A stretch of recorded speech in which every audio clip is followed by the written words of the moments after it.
E aí, gente, tudo bem? Como é que vocês estão? Tiveram um bom final de semana? Vamos embora, né? Hoje temos bastante assunto. Vamos falar de Copa América, vamos falar de seleção brasileira, brevemente sobre os classificados na Euro. Vamos falar, obviamente, de Campeonato Brasileiro. Tá aí na tela para vocês, Mano Menezes e Odair Hellmann, né? Dois grandes personagens do nosso futebol, treinadores experientes e são alvos do Fluminense. É, depois de demitir o Fernando Diniz, fazer uma coletiva dizendo que o Marcão seria o treinador e muito possivelmente, né, o treinador para seguir até o final da temporada, a gente já começa a ouvir ruídos, depois de duas derrotas, né? A gente já começa a ouvir ruídos de que é necessário, né? É necessário um treinador com experiência de campeonato brasileiro. Se vai ser a solução, eu não sei. Se vai ser a solução, eu não sei. A gente vai chegar lá, fica o convite aberto. Vamos passar apenas pelas notícias, pelos resultados e pelas notícias esportivas, porque, como eu disse, temos muita coisa para falar e muito pouco tempo, tá? Vamos embora? Vamos com a agenda do dia. Sexta-feira, né? Vamos começar falando na ordem cronológica aqui, né? Tivemos Colômbia 3, Costa Rica 0, Paraguai 1, Brasil 4. O jogo foi na sexta-feira, noite de sexta-feira, e o Brasil aplicou uma baita de uma goleada para cima do Paraguai, né?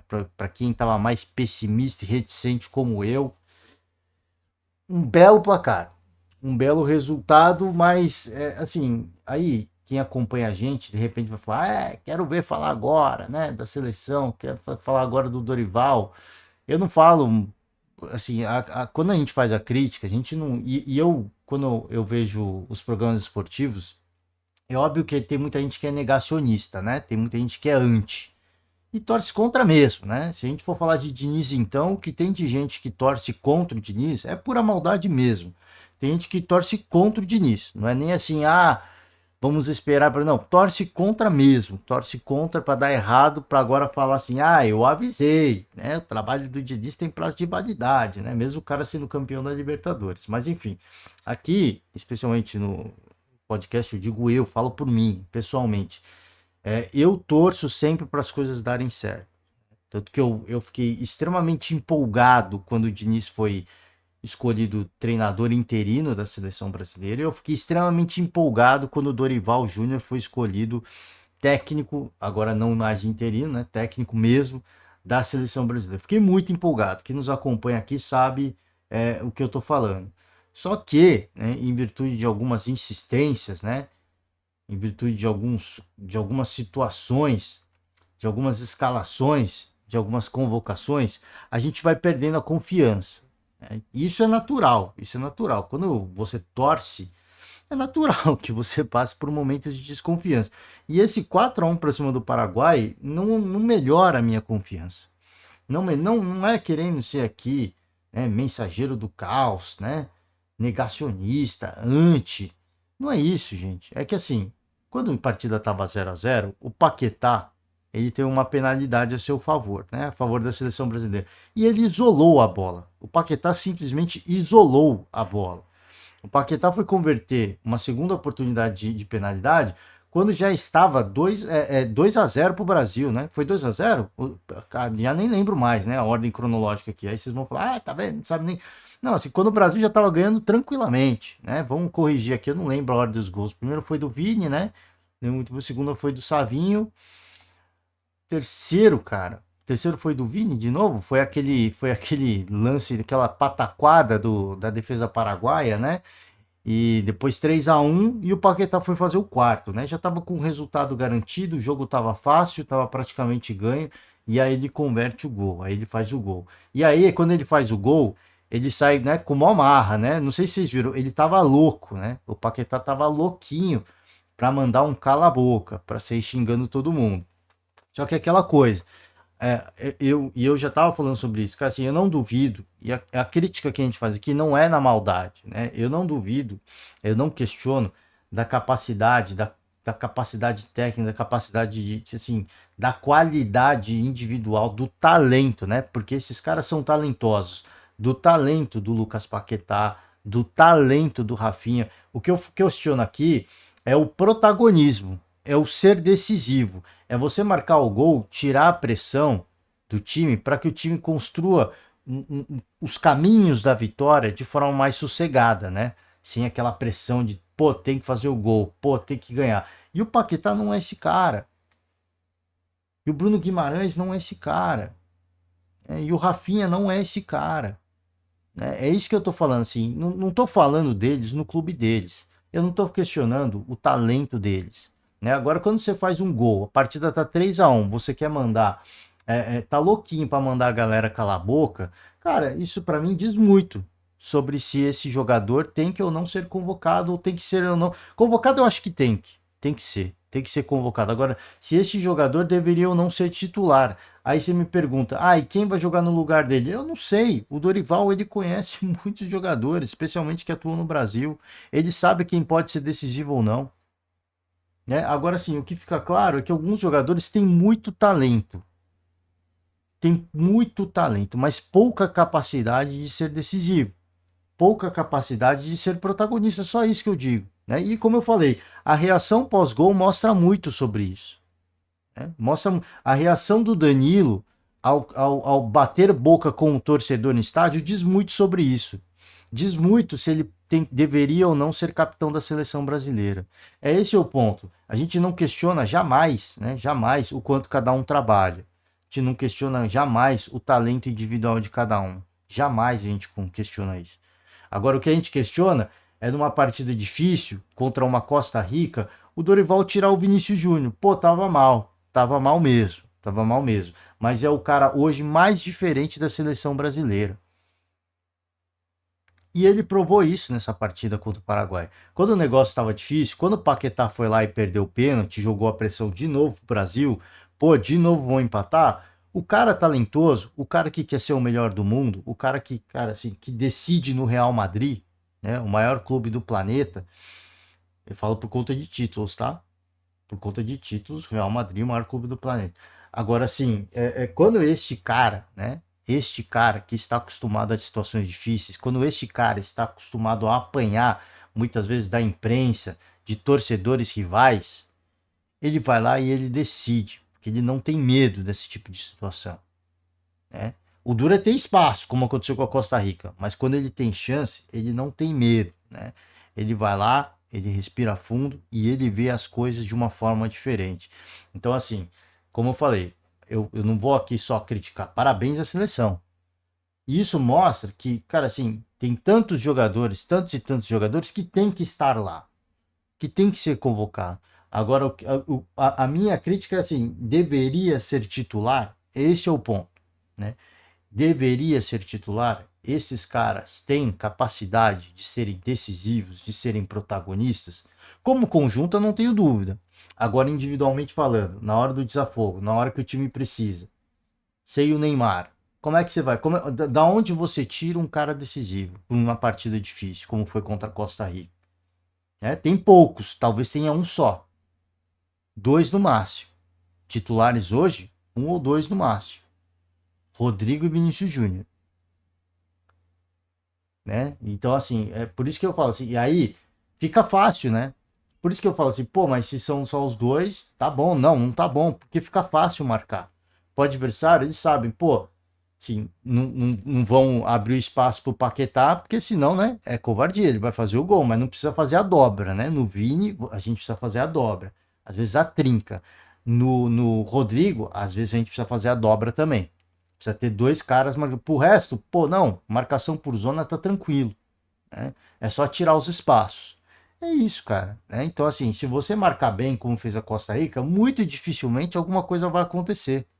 Né? E o Paraguai, como a gente meio que previa, ia sair para o jogo, ia tentar ganhar do Brasil, porque tem mais qualidade que a Costa Rica. O Paraguai ia sair para o jogo, ia tentar alguma coisa, ia tentar o resultado. E assim o fez. E nessa brincadeira Foi um time que agrediu de lá, um time que agrediu de cá, mas claramente a seleção brasileira tem muito mais talento, muito mais capacidade, e a partir do momento em que cai a pressão do gol do Vinícius Júnior, as coisas já começam a fluir de uma forma muito natural. É sempre assim, cara. Assim, normalmente com a seleção brasileira é assim. Depois que sai o primeiro gol, que alguém faz o primeiro gol, o gol da pressão, o gol mais difícil, porque tem muita pressão envolvida, os outros jogam com uma forma mais de uma forma mais tranquila, né? De uma forma mais natural. Só que o Brasil, como eu falei, não dá para ficar dependendo apenas de um ou dois jogadores decisivos. A seleção precisa de mais jogadores decisivos. Para que em momentos de dificuldade, quando o Vinícius estiver sofrendo uma marcação dupla e às vezes tripla, que tem alguém que vai pôr a bola embaixo do braço e vai falar, cara, eu vou fazer esse gol. Porque aí os caras vão parar de fazer a dobra no Vini, né? E aí ele vai ter mais espaço para jogar e a gente vai construir a vitória de uma forma mais tranquila. É só esse o ponto que a gente levanta, né? Fora isso, que os caras estão deixando de trabalhar, que o Dorival Júnior está deixando de trabalhar, não é esse o ponto. Jamais foi, né? E aqui a gente não critica ninguém a nível pessoal, né? A nível pessoal. Outra coisa que afeta o Paquetá é o processo que ele está lidando. Cara, assim, ele se for condenado, ele pode ser banido do esporte. Ah, mas ele tá com a vida ganha. Tudo bem, ele tá com a vida ganha, mas você acha que alguém que pode ser banido daquilo que ele faz de melhor está com a cabeça tranquila? Né? São coisas que, assim, parecem coisas pequenas, né?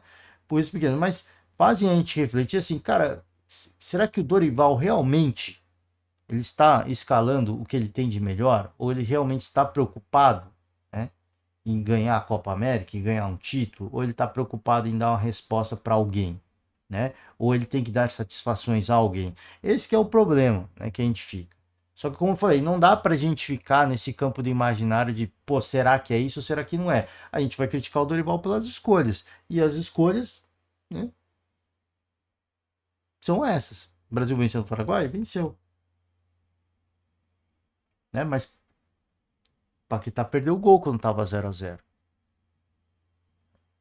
Brasil empatou com a Costa Rica. O Brasil tomou um empate dos Estados Unidos num amistoso, né? Então, assim, são coisas que, de repente, ele tem que rever algumas situações. Eu acho que tem que rever até a questão do goleiro. Porque, assim, o Alisson é um baita do goleiro. Os gols contra os Estados Unidos e agora contra o Paraguai foram, sim, muito difíceis. Muito difíceis. Mas, como eu digo, assim, para os goleiros que hoje estão lá, o Bento, por exemplo, eu imagino que uma das duas talvez ele defendesse. Ou o gol dos Estados Unidos ou o gol da Costa Rica, né? O Alisson tomou os dois. Difícil, cara, assim, eu não vou falar que foi frango. Muito difícil, muito difícil. Muito difícil. A maioria dos goleiros não faria essa defesa, mas o Alisson não é a maioria dos goleiros. E ele tá tomando esses gols.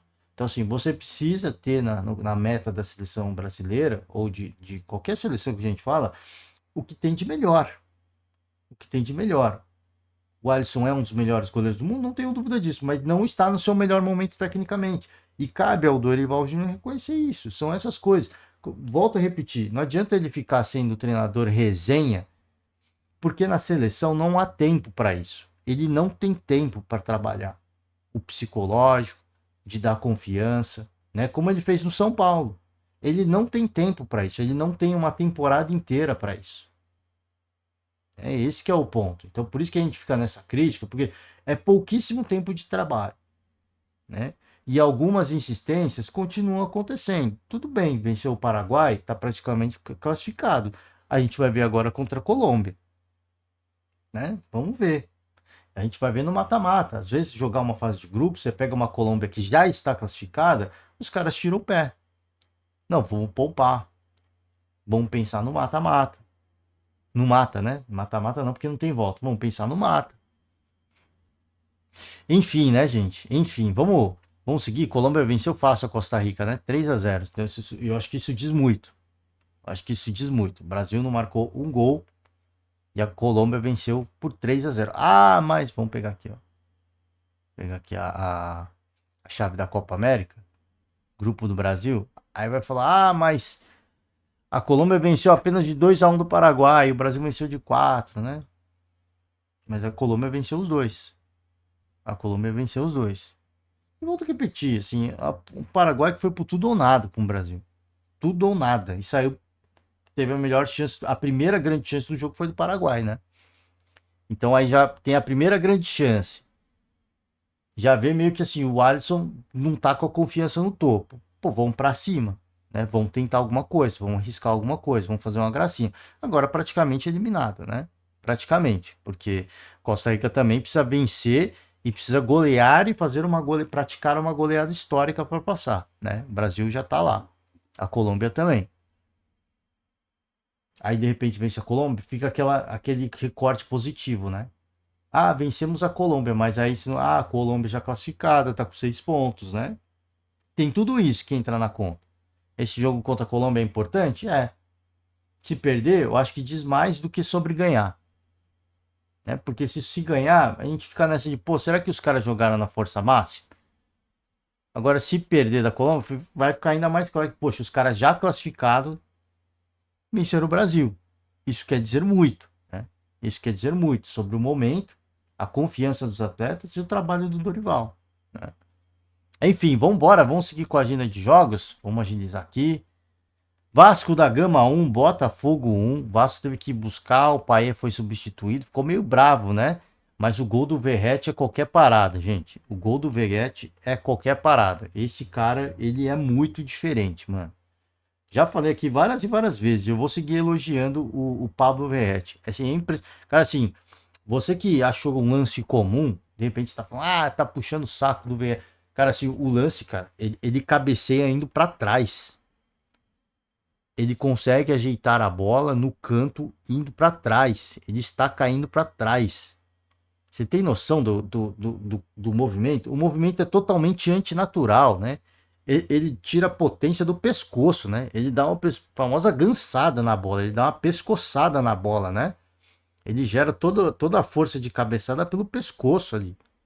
E ele encontra o único canto possível para fazer o gol, o único espaço possível entre os marcadores. É impressionante, né? O que esse cara faz pelo Vasco da Gama, né? E quando você olha para esse jogador, você fala, cara, este cara, ele tem o perfil Vasco, né? Você vê como ele se identifica, a comemoração, faz o gesto do pirata. É impressionante, cara. É impressionante. 1-1, Botafogo perdeu a chance de vencer naquela altura, né? No sábado, perdeu a altura né? Que o Flamengo ia jogar, pô, ficar perto do Flamengo, perdeu essa oportunidade, né? Clássico, jogo difícil, sai na frente, mas o Vasco com o brilhantismo, a genialidade do Verratti consegue empate. Cuiabá 1, Bragantino 1, na Copa América de sábado, Argentina 2, Peru 0. Tava difícil o jogo, né? Mas a Argentina aos poucos foi fazendo valer a sua qualidade. Canadá 0, Chile 0. O Canadá está na próxima fase, na fase de mata, né? Na fase de mata da Copa América. Eurocopa, resultados impressionantes aqui, né? Impressionantes não. Se a gente olhar para o momento das equipes, é que a Itália chama atenção, porque a Itália é a atual campeã, né? Pô, a Itália é a atual campeã, mas não tá jogando nada há muito tempo, né? Há muito tempo. Já não foi para a última Copa, seguiu essa Eurocopa inteira jogando assim no sacrifício, né?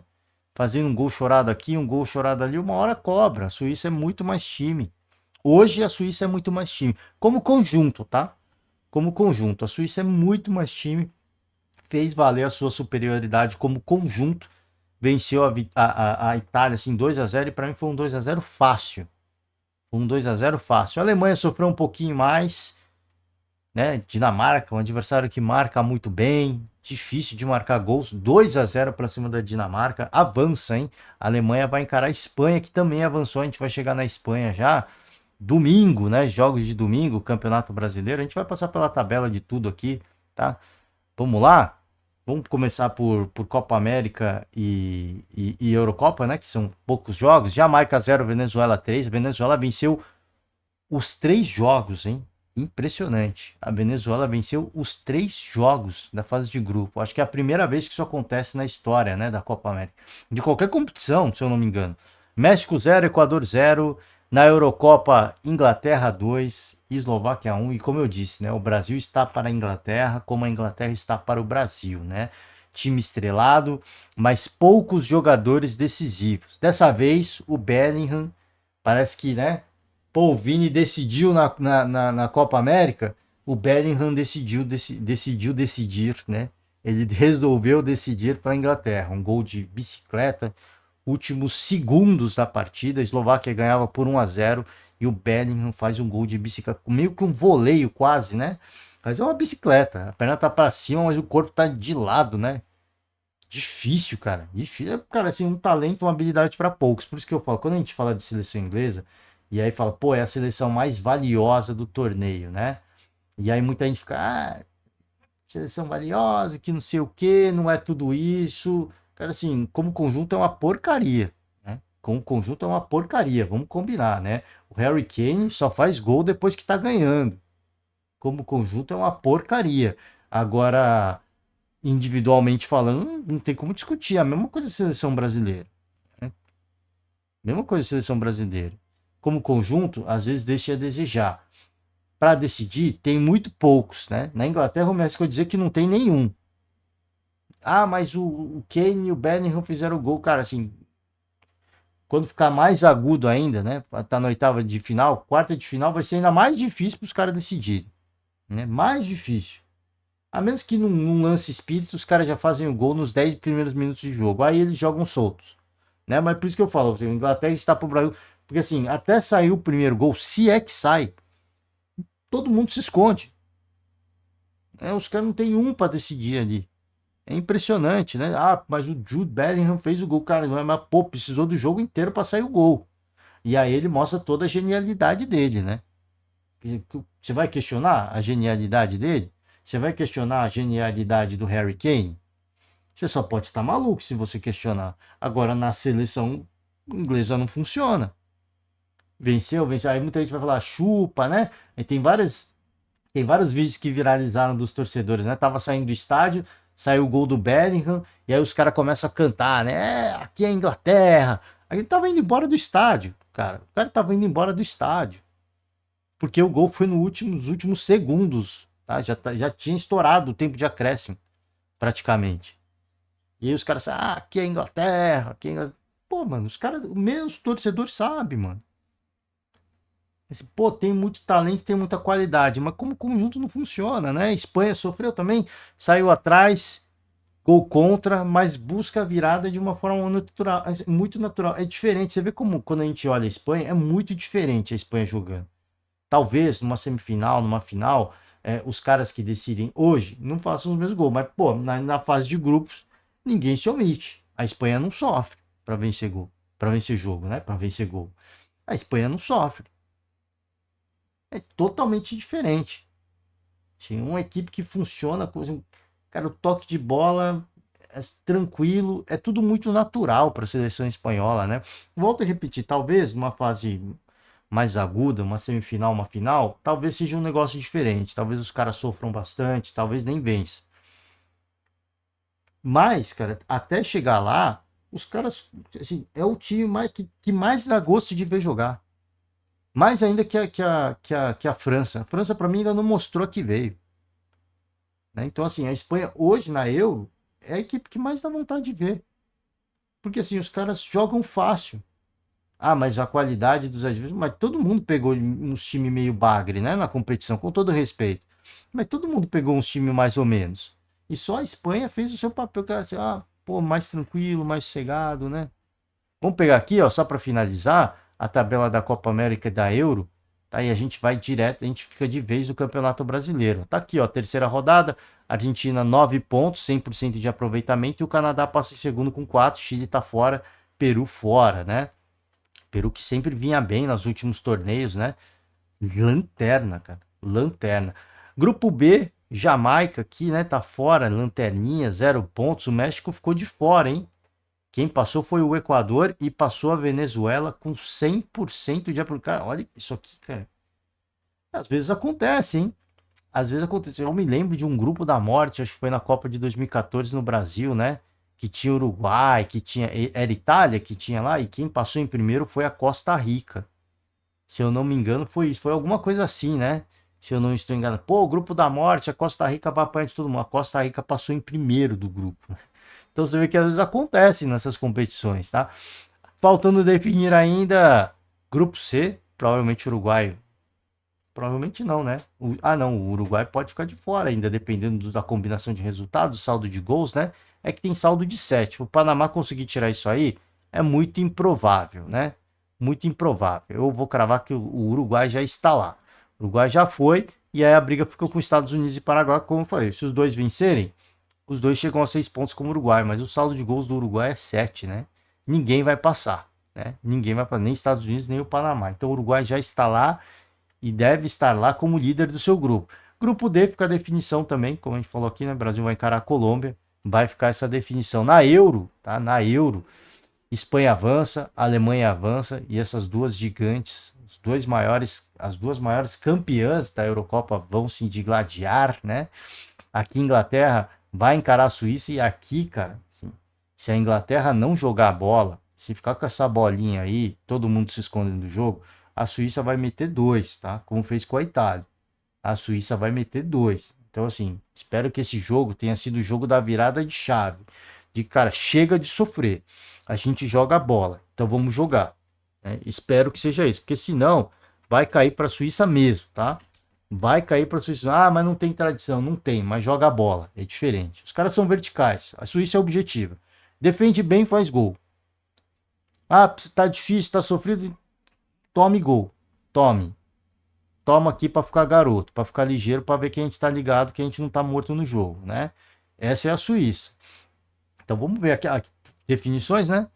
Portugal e Eslovênia, França e Bélgica, Romênia e Holanda, Áustria e Turquia, tá? Só jogo bom, a gente vai acompanhar de tudo um pouco e a gente vai comentando, tá? Vamos pro brasileiro? Agora sim, estamos quase em meia hora de podcast, mas é assim mesmo, né? A gente tem muito assunto para falar.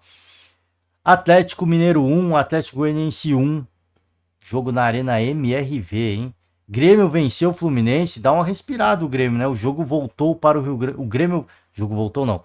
O Grêmio voltou para o Rio Grande do Sul, né? Voltou para o Rio Grande do Sul, conseguiu jogar na sua... não no seu estádio, hein? Não na Arena do Grêmio, mas conseguiu voltar aos seus domínios. Venceu o Fluminense, Fluminense segue na lanterna, mais uma derrota e já começa a especular novo treinador, né? Como a gente abriu o podcast hoje. São Paulo 3, Bahia 1. Bahia é outra equipe que, assim como o Botafogo, perdeu uma grande chance, né? Mas o Bahia não jogou nada, né? O Bahia não jogou, parece assim, o Rogério Ceni tem um karma, né? Jogar contra o Flamengo e jogar contra o São Paulo.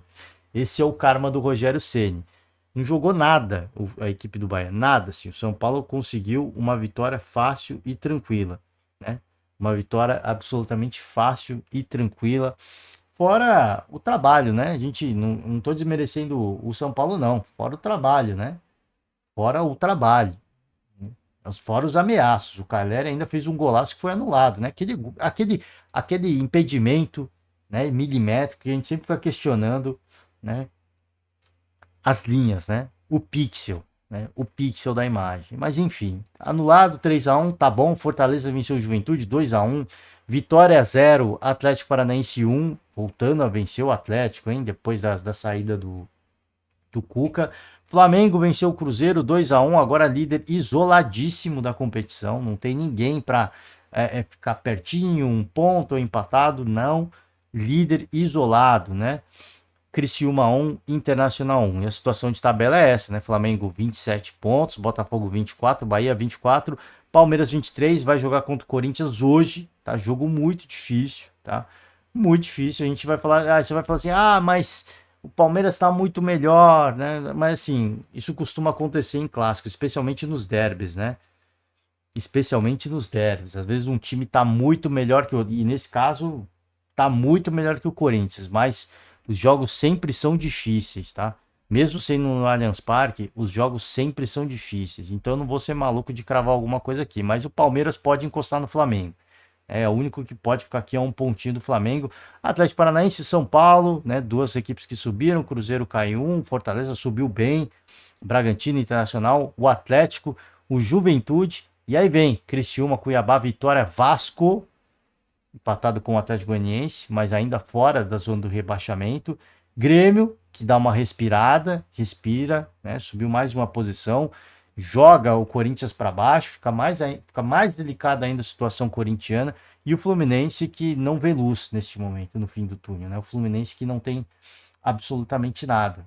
O Fluminense não pratica futebol. O Fluminense pratica outra modalidade, né? Não tem nada, não tem nada.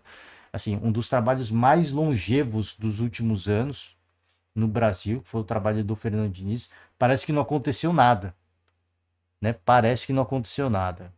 Vamos pro viralizou, tá? Para passar por algumas chamadas, né? Tem algumas provocações. Ah, não vou passar pelo viralizou não, tem provocação aqui. Deixa quieto, né? Mas alguns destaques aqui. O Paê ficou bravinho, né? Ele foi substituído, ele ficou bravo, né? Ficou chateado, né? Mas aí o técnico do Vasco hoje, como é que é o nome dele? Cara, esqueci o nome. Ele explicou na coletiva depois, né? Ele falou que, poxa, o Payet, ele tem uma rodagem, limite. E a gente respeitou esse limite de tempo, né? Porque ele é um cara muito diferente, passou pano, obviamente, né?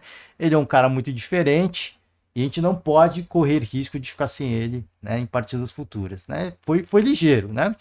Foi ligeiro, foi sagaz. Eu diria que foi muito sagaz. Esqueci o nome dele, eu peço perdão, tá? Técnico do Vasco, mas ele explicou porque que o pai foi substituído. Mas não vou passar aqui porque tem provocação, tudo, né? Você sabe que aqui a gente não vai muito pro lado da provocação, né? A gente tenta evitar, a gente deixa isso pros torcedores. Mas a gente vai falar de Fluminense para encerrar, tá? Treinador, quem será o novo treinador? Diretoria quer treinador com bom histórico no Brasileirão de pontos corridos. E os dois têm, né? Os dois têm. O Odair Helma, eu me recordo, subiu da Série B com o Internacional para levar a equipe para um vice-campeonato, né? E muita gente queria ele fora. E assim aconteceu, né? São escolhas, né? Na vida são escolhas. E o Mano Menezes não preciso nem falar, né? O histórico dele fala por si só.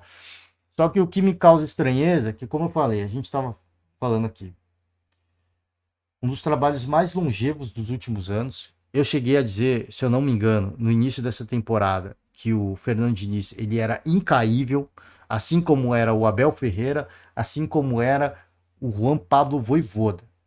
Três treinadores incaíveis, só que o Abel é o mais de todos, né? O Abel é o mais de todos. Agora sim, aconteceu. O Fernando Diniz caiu. Um dos trabalhos mais longevos dos últimos anos, se a gente falar de clubes brasileiros. O treinador caiu. O treinador caiu, né? E naquela altura, já com o Fernando Diniz, você olhava o Fluminense, não tinha nada. Não tinha nada. Se você olhar e falar, cara, assim, o Fluminense nem pratica futebol, para mim. Né? O que o Fluminense está fazendo, ele está cometendo um crime com a bola, né? Os deuses do futebol choram ao ver o Fluminense jogar bola. É tipo isso, né? Agora saiu o Diniz com o Marcão, né? O meu entendimento é que, apesar do Mário Bittencourt não ter dito isso em coletiva, mas é que o Fluminense buscava um fato novo, chacoalhar o ambiente para ver se mudava alguma coisa, para ver se o estado de espírito e de ânimo mudava, para que o time começasse pelo menos a pontuar, nem precisava nem ganhar, a pontuar. Isso não aconteceu, já são duas derrotas. Duas derrotas, né? Então, e na queda do Diniz, o presidente Mário falou: o Marcão será o nosso treinador. Ele é o treinador, né? Ele é um treinador que não é interino nem temporada, é treinador fixo. Ele é o único treinador fixo que nós temos. E muito provavelmente deve ser ele o treinador até o final do ano. Deixou em aberto a possibilidade, mas ele tinha dito que possivelmente seria o treinador para levar, para salvar o Fluminense e levar, né, a equipe até o final do ano, né? E aí com duas derrotas já começa a especular nome mais uma vez. Só que assim, se com o melhor trabalho, né, assim, um dos melhores trabalhos e mais longevos dos últimos anos, que foi o trabalho do Diniz, não deu certo, e agora com o Marcão, que é um cara pacificador, né? Que ele chega para fazer o beabá, né? Ele conhece, ele tá lá com os jogadores na rotina, ele sabe como potencializar cada um e ele faz o beabá. Ele não inventa muita moda, ele coloca os jogadores na posição que cada um gosta de jogar e ele consegue aproveitar o melhor, sem inovar muito, sem inventar muito. Se com o Diniz, né? Que foi campeão da América, não conseguiu funcionar. Se com o Marcão, que conhece o elenco e sempre, quando é necessário, ele faz o trabalho de pacificador, né? O cara que vai e ajeita a casa, sabe o que cada um gosta de fazer, respeita a posição de cada um, as vontades de cada um e a coisa funciona. Se com o Diniz e com o Marcão não tá dando certo, por que haveria de dar certo com o novo treinador, né? Essa que é a minha pergunta. O Mano Menezes, para mim, não é treinador para o Fluminense. É uma mudança muito drástica, tá? Nos conceitos.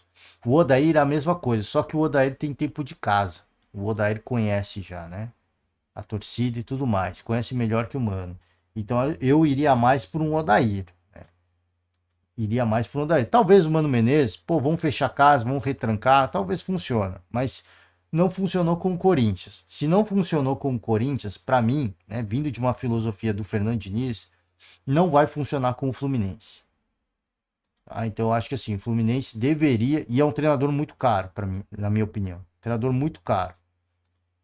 O Odair é caro? Sim, mas se vai investir caro, eu prefiro o Odair, que já trabalhou, fez um bom trabalho, saiu na pandemia. O presidente Mário Bittencourt até explicou o contexto da saída dele. Vamos ver, né? Vamos aguardar. Terceiro colocado, né? Eu falei vice, tem como a melhor campanha da carreira um terceiro lugar com o Internacional. Não foi vice, foi terceiro, né? O Mano Menezes também fez boas campanhas. O Mano que foi vice com o Internacional, né? O Mano que foi vice. O Odair foi terceiro colocado, né? Vindo de uma Série B, né? Com um elenco mais limitado, mais curto, folha salarial mais enxuta. O Mano teve coisa melhor para trabalhar, né? Então, assim, você vê que o Odair fez um trabalho melhor, assim, na teoria, né? Na teoria. Mas, enfim, vamos aguardar. Vamos aguardar com a definição. Eu só acho que, sim, o Mano é muito caro e os últimos trabalhos não foram legais. Não foram legais. Dá para saber se o Odair é a escolha certa? Não. Não deu certo no Santos, né? Não deu certo no Santos. Não é a escolha certa, mas pelo menos ele tem um pouquinho mais de identificação. Talvez fosse uma escolha melhor. Talvez, né? Talvez. Vamos ver aqui. Histórico negativo, sequência de derrotas, né? A pior sequência de derrotas na história do Brasileirão. Sexta derrota consecutiva. Última sequência de 6 tropeços havia acontecido em 2003, né? Já faz mais de 10 anos. Então aí repetindo um feito histórico, tá? A chave precisa virar rapidamente, mas por hoje eu encerro, tá? Vamos embora? Palmeiras e Corinthians. Derby paulista. Hoje, né, assim como teremos Bolívia e Panamá, Estados Unidos e Uruguai, teremos França e Bélgica, Portugal e Eslovênia. Vamos acompanhar tudo que der, né? Tudo que for possível. Amanhã a gente está de volta com mais podcast. Encerrar, né? Encerrar agora que já deu bastante tempo, passamos de meia hora, queria encurtar, mas não deu. Como eu falei, muito assunto para falar, até tive que passar rapidamente pelo Campeonato Brasileiro, né? A gente queria cornetar um pouco mais. Mas é isso, tá aí. Ó, desejar para todo mundo uma ótima semana para vocês. Um forte abraço e amanhã nós estamos de volta. Então fica antenado, fica aí, fica ligado. Tamo junto. Valeu e tchau.